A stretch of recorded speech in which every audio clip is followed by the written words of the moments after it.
What's up, guys? So as you can see, I am in the shop and we're going to be painting today, but let me show you something here. I have all these baits. What I did is I sandblasted them down, and then what I've done, and I don't like touching them with bare fingers, I like to have gloves on, but I washed them with Dawn soap. I find that it degreases the best, but anyways, I washed them with the soap and rinse them off, dried them. And then what I'll do is I'll take, as you can see here, I'll take and I've built these little dowel rod alligator clamp things. And basically what I'll do is I'll primer them. I'll take and I use this automotive sandable primer. Works pretty good, bonds to the plastic real well. And I'll take and I'll spray them with that.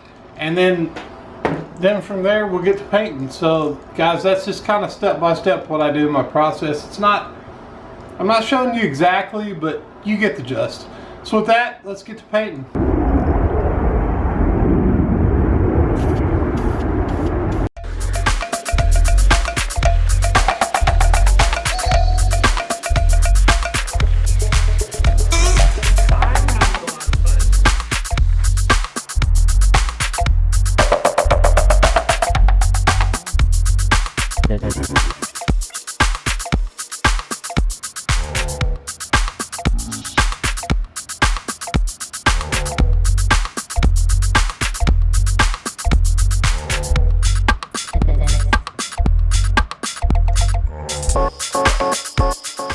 What's up, guys? So today I'm going to be painting the original Wiggle Wart.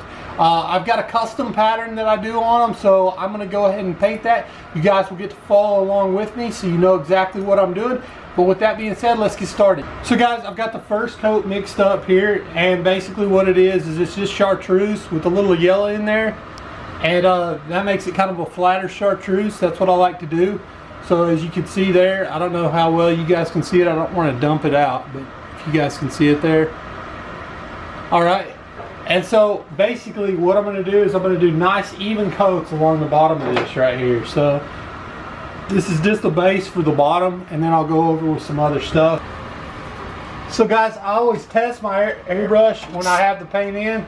I'll make a couple passes, as you can see down here, where I test a lot of the stuff I do, just to make sure that I'm not getting any spittle out of it, and my air pressure's right, my airflow's right on my tank, that sort of thing. Actually, I think it needs to come up a little bit. There we go. Anyhow, that's what I do, make sure that I don't get spits, I don't get, you know, it stays fresh.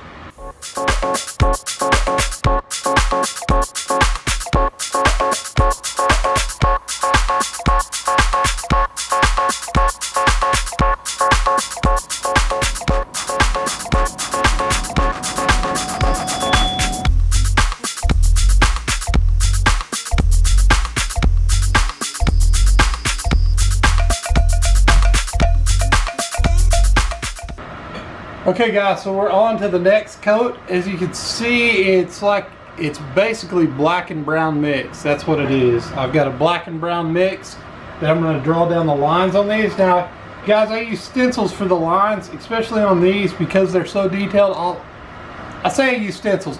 Stencils is my base, and then I'll go back in by hand and fill these lines in. But as you can see, that's the stencil that I made for the Wiggle Wart. I cut it out with I basically shaped it with a vacuum seal like can that I've made and a shop vac, and then what I do is I put a heat gun to the plastic around the bait and suck it down around there. It works out pretty good, guys, honestly. But here's just an idea, like from the inside you can see it fits okay, and I just cut out the line. I'm going to spray these lines, and that'll give me a base for what I need, and then I can go from there and fill in the lines on both sides.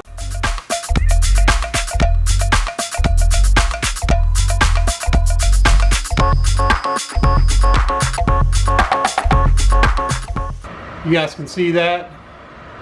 Okay guys, so we've put the lines on here now. As you can see, some of them are thicker in spots, but that's okay. I'm good with that, because by the time I paint this all up, you guys will see what it looks like, and it really works out. So with that being said, I'm going to get started on the other side. Okay guys, so as you can see, like that side's pretty good. That side's a little iffy, but I'm gonna go back and rerun the lines. That's the whole point of it, and then I'll run the sides and everything by hand. And then I'm gonna go ahead and fill in my blues and reds right here in the back. Then I'll cover the whole thing in brown, and it'll be its own.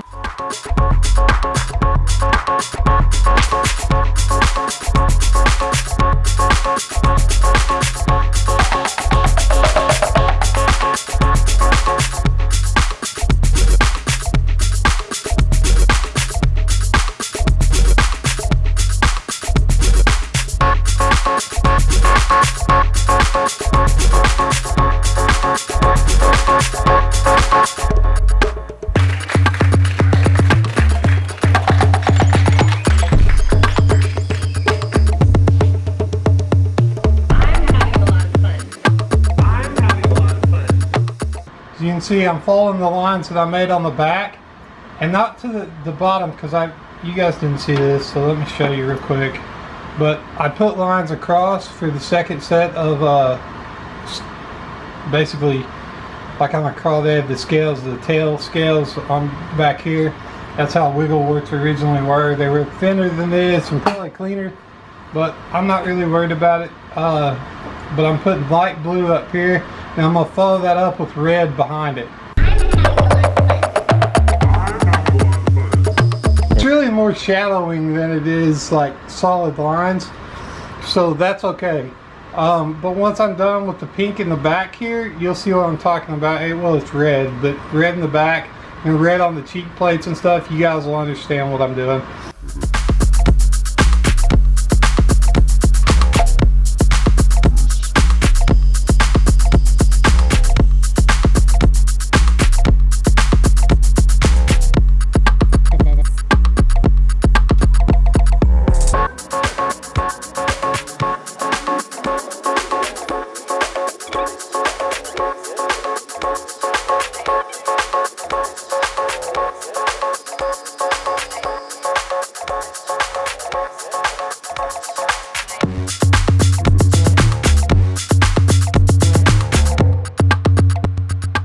Hey guys, so I finally finished them. As you can see, they're done.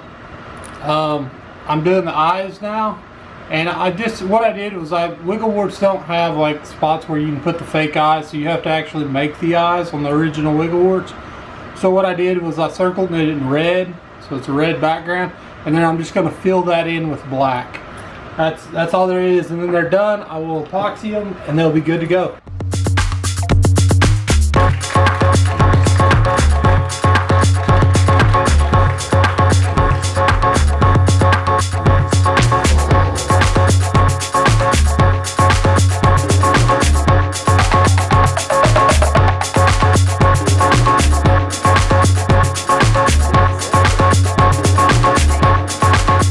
As you can see, that's how I paint that bait. That's one of my custom baits. I hope it helped you guys out some, especially you guys that are new to airbrushing. I hope you learned a little bit. If nothing else, you got to see a cool bait, see the process, that sort of thing. I'm going to do some more in-depth airbrushing videos soon because winter's coming on, so I definitely will be doing that soon. However, guys, that's going to be it for today's video. So if you like the content that I'm putting out, go ahead and hit the big thumbs up button for me if you would. And if you're new to this channel, make sure you hit the subscribe button and that bell notification. That way you'll be notified anytime I post a new video. But with that being said, guys, that's going to be it. So until the next adventure.